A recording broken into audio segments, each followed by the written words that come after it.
the way that I like to do it, to really check into the body, to come into the body, the sensations in the present moment.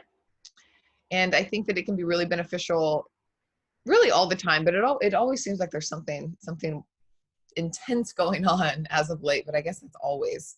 I think it's really important to have some techniques in order to self-soothe. So in order to activate our parasympathetic system, which helps us settle and soothe. So it's that feeling of, when you get triggered, or you get upset, or you're getting stressed, or you get an anxiety that feels different in everybody's body. For me, it feels like I start to get it up in my chest. I can start to feel this, this kind of flush up in my chest. And I didn't used to be able to identify that. I didn't used to understand my body sensation so much because I wasn't in a very close relationship with the sensations that my body was giving me. So our body gives us messages. Our emotions are messages. Our feelings are messages. And so often we just don't know how to read them. And especially whenever we're in our addiction, we're just putting things on top of them. So we're never getting to understand when actually we need to feel sadness, or actually we need to feel grief, or actually we need to feel anger. They're all just kind of mixed in, and it's hard to decipher. So one thing for me that was so beautiful, that's been so beautiful, and it's an ongoing process in my recovery, is to be able to emotionally map what my feelings are and what my sensations and the emotions in my body are. And some people call it emotional mapping, which could be really nice. Like what feeling, what am I feeling? Where am I feeling it? And what does it feel like? So then in the future, when we feel that coming up, we can be like, I think I'm feeling sad, or I think I'm feeling angry. And you'd be amazed how much that can help in some situations, so that we don't react in ways that we'd rather not. Whenever we can have a little bit more understanding about what the body is trying to tell us. I didn't mean to I wasn't planning on talking that much, but there we go. Go ahead and close your eyes down. We'll just do a couple simple exercises to kind of feel and identify some of the body's messages. So first, find a comfortable seat. That can be on the ground. It can be in a chair. It can be however you want it to be. Often we have this idea that meditation needs to look a certain way, and let's go ahead and pull the plug on having any pressure around that. So this is your practice. Just sit in a way that feels comfortable and that you can easily inhale and exhale.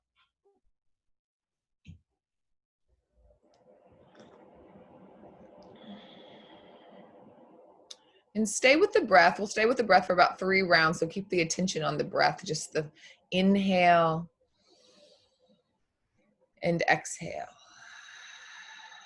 And I often say it to myself because that's how much I need the help to actually stay with my breath. I'm inhaling.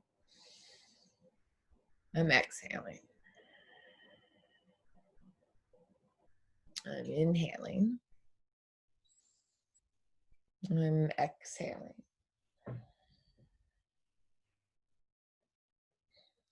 And then feeling for any sensations in the body. So maybe this is a sensation, or maybe you know what the emotion is or the feeling. You can also gauge energy.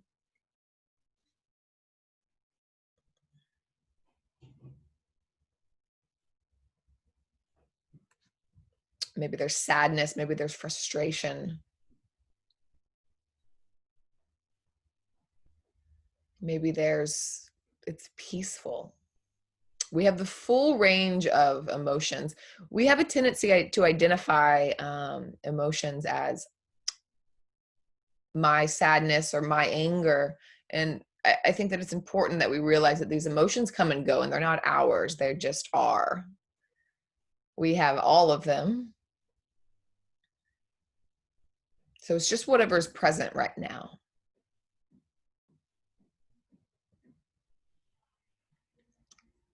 So identifying the emotion, and then maybe identifying what it feels like in the body, where you feel it, Maybe there is a color to it. Maybe it's a smooth sensation or something that feels constricted.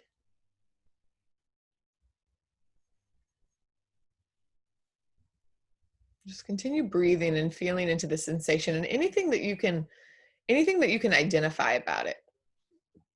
What we want to shy away from doing, though, is to going into the story about it.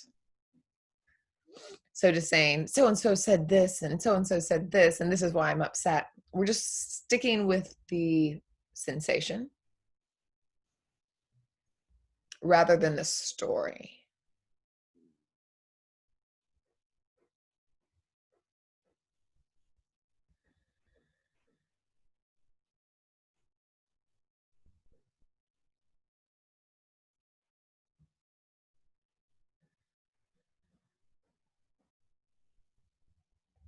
As we begin to be able to identify this, it kind of unlocks this map. But in things of tense, if any of the things that you're feeling have any intensity to them, what often happens is that the shoulders will tighten just a little bit. So feel into your shoulders and maybe release them even farther away down from your ears. And then often the jaw will tighten as well. So maybe wiggle the bottom jaw. It looks a little funny, but just a reminder to release the jaw.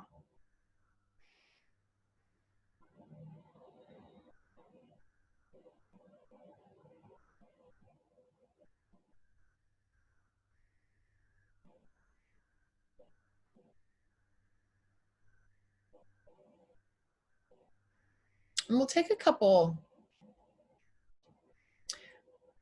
vibrations with the exhale. And I'll tell you why. I'm a big why person. Is that our vagus nerve is a nerve that runs through the body, and that activates our parasympathetic system. So that's what activates the system that we're wanting to, that's going to help us soothe and settle. And the top of it is at the throat.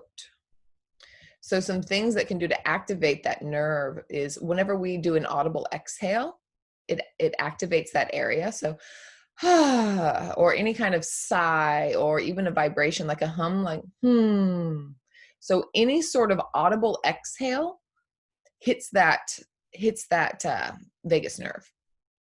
So a few audible exhales, and maybe it's a sigh, maybe it's a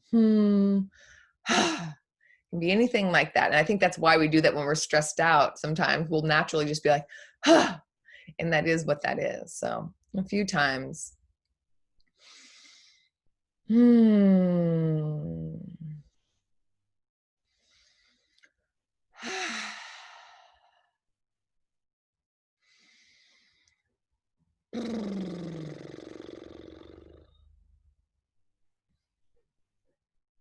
just feel in to the shift with just that little bit of vibration, that little bit of enhancement of the exhale.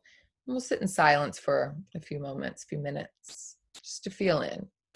Stay with the breath.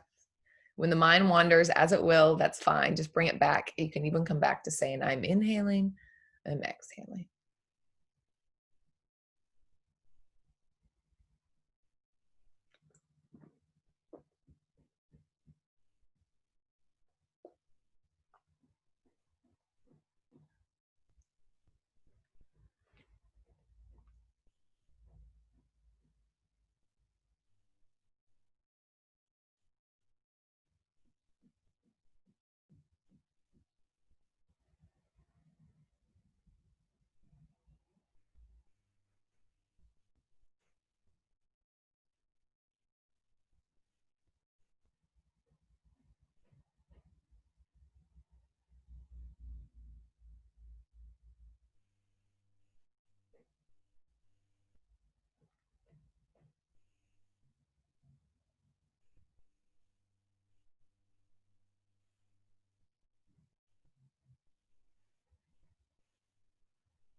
About 5 more rounds of breath, steady inhales, and maybe going back to the audible exhale, whether it's a sigh or fluttering of the lips.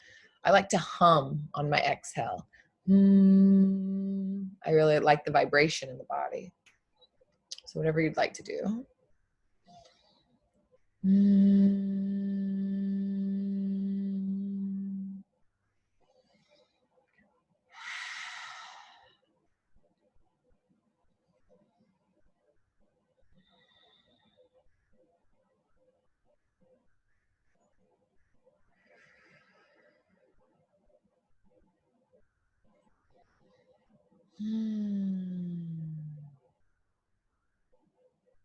And whenever you're ready, slowly open your eyes and take in the light and whatever is around you.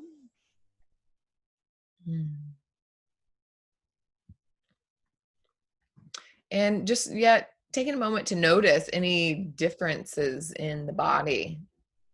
It's interesting how quickly we can use our breath to change the way that our body feels. Like little magic tricks. And if you have any questions or any comments, feel free to take off your mute button and let me know how that was for you. Thank you so much. I feel more aware, I think. So I appreciate that. Yeah. Yeah, sometimes it's just it can be so nice just to get a little bit of that extra centeredness for me, that especially if I'm feeling activated in some way, I can tell myself to like, oh, don't be sad, or don't be so upset, or don't be so frustrated. And like our body doesn't understand our words. Like the system, I'm kind of like a little neuroscience. I like to read about neuroscience a lot, but the part of us that are fight and flight, like our nervous system, is really old. It's like in our reptilian brain, and it's before we knew language. Like it was in our bodies before we knew language. So it doesn't understand language. So that's why we can't tell ourselves, just calm down, or just don't be scared, or just don't be angry. Like that's why it doesn't understand that language, but it does understand the language of the breath. So if we breathe quickly, then it's like, ooh, we're scared. There might be a threat. And when we breathe, all of this, it's like, oh, everything's good. We're fine. It's cool. And it's so interesting is that I think in my head all the time, and I realize this is not doing me much good. But if I can just add a little 10 minutes with the breath, that actually shifts something. So, Thank you. Yeah.